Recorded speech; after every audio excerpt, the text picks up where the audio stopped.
আসসালামু আলাইকুম, সবাই কেমন আছেন? আশা করি সবাই ভালো আছেন। আজ আমি বানাবো কাঁচা আলু দিয়ে চিপস। আলুর চিপস বানানোর জন্য এখানে আমি প্রথমে 4টা আলু খোসা ছাড়িয়ে রেখেছিলাম আগে থেকে।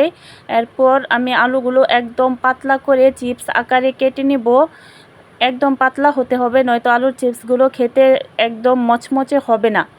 তাই পাতলা করে আলুর চিপসগুলো কেটে আমি পানিতে রেখে দিচ্ছি, কারণ পানিতে না রাখলে আলুর চিপসগুলো কালো হয়ে যাবে। তাই পানিতে ভিজিয়ে রেখে তারপর এগুলো ভালোভাবে ধুয়ে একটা ছাঁকনিতে আমি আলুর চিপসগুলো রেখে দিলাম। এরপর এটা ভালোভাবে টিস্যু দিয়ে আমি মুছে একদম পানি ঝরিয়ে ফ্যানের নিচে ঘন্টাখানিকের জন্য রেখে দিয়েছি। একদম যেন পানি না থাকে তার জন্য শুকানোর জন্য রেখে দিয়েছি। এটা রোদ্রে দিয়ে শুকানো যাবে না, তাহলে আলুর চিপসগুলো ভালো হবে না।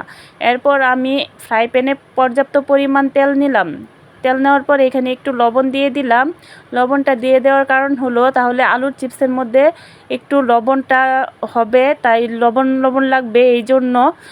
তারপর আমি এখানে তেল গরম হওয়ার পর আলুর চিপসগুলো দিয়ে দিলাম। এখানে অনেক বেশি পরিমাণে একসাথে ভাজা যাবে না। যদি অনেক বেশি পরিমাণে ভাজি তাহলে আলুর চিপসগুলো পুড়ে যাওয়ার সম্ভাবনা বেশি। তারপরেও আমার আলুর চিপসগুলো প্রথমগুলো একটু পুড়ে গিয়েছিল তেমনও না, তারপরও মজাই হয়েছে। এখন দেখেন ভালোভাবে একদম কম আঁচেও না বেশি আঁচেও না চুলার ভেজে নিব এভাবে আমি। তারপর উল্টিয়ে পাল্টিয়ে দেব একটু পর পর, যেন পুড়ে না যায়। এর জন্য দেখেন মোটামুটি একটা কালার চলে এসেছে চিপসের।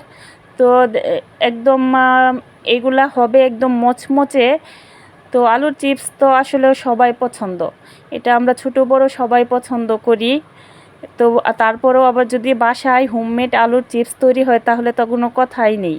দেখেন আমার আলুর চিপস ভাজা হয়ে গেছে, তো সুন্দর মচমচে হয়েছে একদম। তো কালারটাও খারাপ হয়নি, ভালোই হয়েছে। এখন এরপর আমি আবার একে একে করে আরও যেগুলো আলুর চিপস কাটা ছিল সবগুলো ভেজে নিব। এগুলো তুলে আমি আবার আরেকটা ছাঁকনির মধ্যে রেখে দেবো, যেন তেলগুলো চুষে নিয়ে যায়। এরপর একটা চালনির মধ্যে রেখে দিয়ে আবার আমি আলুর চিপসগুলো দিয়ে দিব। এভাবে করে সবগুলো আলুর চিপস আমি একে একে করে ভেজে নিব। ভেজে নেওয়ার পর এগুলো পরে পরিবেশন করব। দেখেন কালারগুলো সুন্দর এসেছে এবং অনেক মচমচেও হয়েছে।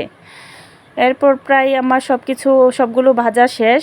এখন এর মধ্যে আমি একটু চাট মশলা দিয়ে দিলাম, কারণ চাট মশলাটা দিলে চিপসের ফ্লেভারটা আরও সুন্দর আসবে। আপনারা চাইলে শুকনো মরিচের গুঁড়া দিয়েও পরিবেশন করতে পারেন।